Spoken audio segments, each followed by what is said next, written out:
For those of you that don't know, I've been preaching on healing for 4 weeks, 3 sessions, 4 sessions. And what I've been trying to do is preach on healing from the perspective of healing isn't just a physical thing, although, as you've heard this morning, it can be. Healing can be a marital thing, or it can be a relational thing, or it can be a healing of a circumstance, for example, a job situation, or a house, or otherwise. And so healing is a wholeness of life picture. And when the Bible talks about healing, when you read Jesus' healings, he very often talks about sin being forgiven at the same time as the body being healed. And so he's addressing other aspects of our lives, not just the physical part. And when we talk about healing in church, generally, the minute you mention the word healing, everybody just immediately assumes somebody's leg's going to grow, or a back's going to get better, or somebody's head's going to be put back on, or something like that. And so you immediately assume the physical side of things. And so what I've been trying to do is relate the physical healings to the spiritual healings. So when it comes to Jesus giving sight to the blind, I've related that spiritually to how God gives you sight and helps you with your vision, and then how he actually then requires you to become a healer yourself. Somebody that sees and acts, or somebody that hears and acts, or somebody that has their legs healed and they walked and they have their crippled bed and they carry it for the rest of their lives, and how they carry that as a symbol of what God can do. And so all these little aspects of what I've been preaching about, and I'm really coming to the end of the series. I might do the demon-possessed one, and we can have some fun with that one. But really coming towards the end of the series, and the end of the series really was Jesus raises the dead. And it's kind of an interesting topic, because I've seen a few people die in my life. For those of you that don't know me, I worked in hospital medicine for about 7.5, 8 years, and the vast majority of that was in acute medicine in hospitals, and I did a fair amount in oncology, so cancer treatment. And I did an awful lot in elderly care as well, and looking after the elderly as they were sick. And one of the things that you recognize when somebody's dying is that you're now no longer unable to separate the sickness from the person. That's the point of treating somebody, right? You try and treat somebody with an illness, you're trying to separate the disease away from them, and so that they can walk free from the disease that you have cured or treated. And when this disease is severe enough to affect the body, then what can happen is the disease takes over, and as a doctor, you come along and you're trying to get them better, and they're sick, and it gets to the point where I can no longer do anything about this. I'm no longer able to separate this condition from them. And at that stage, then we're dealing with looking after the symptoms rather than being able to treat the disease. And so in John 11, we have a picture of something going on here. John 11 says, some rustling of pages, look. You get rustling of pages in the evening service, that's quite nice. Ooh. Not everybody's there yet. This is nice.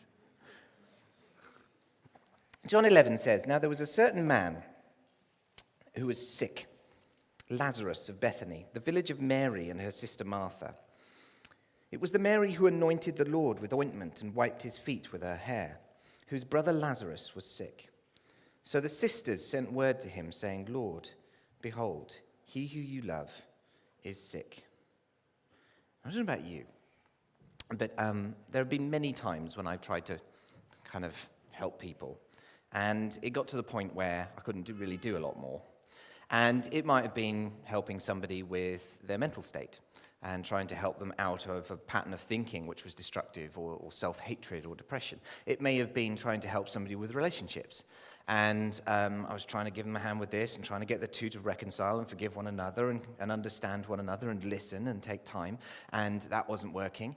And it seemed to be getting worse. And or it could be something else, like helping somebody out of addiction when they keep returning to the same thing over and over and again. No matter how hard you try, their mindset is such that they just keep returning to that thing, and it's slowly destroying them and eating away at their lives. And they're sick. And so what we do when we're faced with these difficult circumstances, these bad situations, is we try the home remedies, right? So when you've got a kid who's sick at home, you put a little kind of thing on their heads and so they're there like that, and you get them maybe a hot water bottle for their tummy if they've got some stomach cramps or something, and you try little remedies and see if that works, and we do that. We've done it recently with our kids. I had the joy of fatherhood the other day of holding my little girl as she's vomiting into a toilet, what else can you do except hold them, right? And so we try our own little bits and pieces, and we try the home remedies, and when that isn't quite working enough, we call for help. And the first place you go when you're sick is to the doctor. The first place you go when your relationship is sick is you go to the love doctor, or whatever that may be. Or the first place that you go, say, for example, when there's an addiction, is that you go to somebody that's previously experienced addiction and maybe gotten out of it. You think about rehab clinics and all those kind of things, or all sorts of different bits and pieces and how that works. And so you go to the kind of the experts, the people that should know what they're doing because they deal with this on a regular basis. And so here we have a doctor that comes along and they're trying to look after this person. And then it gets to the point, like you heard with Tim's story, where the doctor thinks, well, there's only so much we can do. And if we do that, we can no longer separate the disease from the person. We'd actually do more harm than good if we try to intervene. And so there's only so much we can do. And then we're left with a situation that isn't getting better. And so this situation is worse. And now we're running out of options, no matter what we try. Now, I've been there in a death situation many times, because one of my responsibilities when I was working in hospitals was to lead the arrest teams. And so I would have, on occasion, arrest calls on an on-call, where you would go down into the A&E department and there would be somebody coming in. And so I've had to lead arrests on 20-year-olds and 40-year-olds and 3-year-olds and a vast array of different age groups. And one of the things that you do on arrest teams is that they come in. They come into the unit, and somebody's jumping up and down on their chests. And it's kind of a foray of people, and a big gaggle all kind of running around. And you hear from the ambulance guys coming in, what was the initial pickup, what happened, so it might have been an electrical fault or something like that. And then they come in. And you usually have somebody that's kind of jumping up and down on the chest, running by the side of the thing as they're going in. And there's usually kind of lines and everything else in at the time, and there's oxygen going on, and somebody's doing that. And so you end up organizing the team to try and keep these people going. And I've done every job over the years, all the bits and pieces. And what they used to have me do towards the end was to lead them. So I would be telling people what to do, and this is what you have to do. And there's certain things you try and find out. There's a blood test here, try and sort that out. A blood test here, try and sort that out. All of these bits and pieces. And so they've come to almost like the OK Corral of life. It's kind of like the last stand. And it really is. That's what the resuscitation area is in an accident emergency department. And obviously, in the time of Jesus, they didn't have that sort of facility. They didn't have that sort of option. And so what's happened here is there's a certain man who was sick by the name of Lazarus from Bethany, who is Mary's brother. And they've sent word because they've kind of gone to the last resort. And they've said, Lord, behold, he who you love is sick. But when Jesus heard this, he said that this sickness is not going to end in death, but for the glory of God, so that the Son of God may be glorified by it.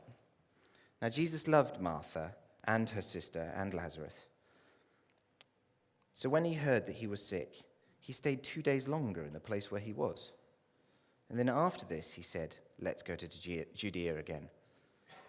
Now, I don't know about you, all right, but would you be impressed with the pastor?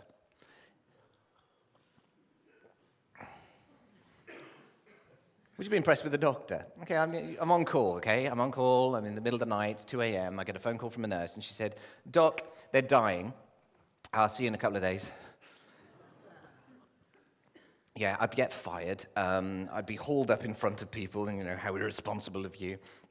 There are certain circumstances in life where it gets so bad, where it is so dire, it is so lastminute.com that you want everybody there.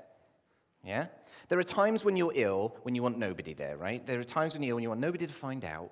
It'll be all right, just keep it under the kind of wraps and everything else. And everything will be okay and all that kind of thing. We'll just sort it out quietly and everything else. And let's just do it discreetly. But the more that things go on and the more trouble, the more you start realizing, I need to involve this person, I need to involve this person. And then when it gets to lastminute.com, you don't care anymore who knows or who understands, so long as everybody does absolutely everything in order to get you there. It's the equivalent of being in hospital and you've gotten so sick you don't care whether the thing's flapping open at the back anymore. You know what I mean? You've seen it in hospitals? I have.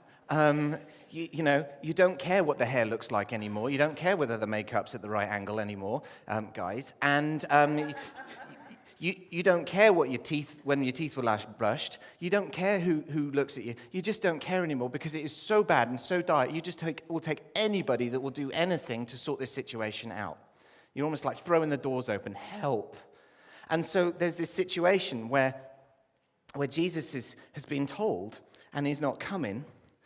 And so what do you do? What do you do as a Christian? I mean, here we are, we're talking about healing and everything else, but this sermon is everything about what do you do when God doesn't heal? When he hasn't answered. When it's like, I'll see you in a couple of days. And you can see the situation where Martha and Mary are watching Lazarus, and he's getting sicker and sicker and sicker and sicker, and the cloth is not helping. The painkillers aren't helping. The circumstance is getting worse and worse, and he's getting weaker and weaker and weaker, and then they lose him. And Jesus still hasn't arrived. And so they go through this kind of period of doubt and disbelief. I lost the job. It got worse, and I prayed, and it got worse, and I prayed, and it got worse, and I prayed, and I got worse and worse. And Jesus, I prayed and told you weeks ago that this was going to happen. And what did I do? So one of the processes of doubt that goes along is did I pray hard enough? Should I have involved somebody else? Should I have mentioned it to so-and-so so they got praying? Should I have done that to them? Should I have asked for that? What about relationship issues? Did I give enough time? Did I involve the right people? Should I have done this? Should I have done that? Did I say something wrong at the wrong moment? Was it my fault? And we begin to kind of process of blame as we watch these situations go on. And we begin to doubt ourselves, and we begin to blame ourselves. When she left, as a kid, sometimes they blame themselves. When he betrays you, there's a process of blaming themselves. When you watch them walk away and shut the door and you know they're not coming back, there's a process of blaming themselves. When they wouldn't stop doing what they were doing, there's a process of, did I deserve that? Should I have done better? Should I have tried harder? And so this process going on, which is a process of death in many ways, different ways, shapes or forms, is a process of going from it getting worse and watching it happen and screaming and crying to God and getting mad with him and shaking your fist at heaven, which we've all done, and swearing at him and all of these things and that. And then finally, when the final realization comes that it's not going to get better, there's this process of disbelief where to a degree we're slightly numb, to a degree we're slightly cold to it, because how else do we protect ourselves now? How else do we get out of bed in the morning if we don't shut something off? And in the same way, there's this process of blame that goes on as we begin to look at our own hearts and how much did I deserve? And I prayed and prayed and prayed, and there was just silence. What do we do if Jesus doesn't heal? Where do we go? It's like watching the grains of sand slip through the hands. Who's going to pick it up now? Who's going to look after it now?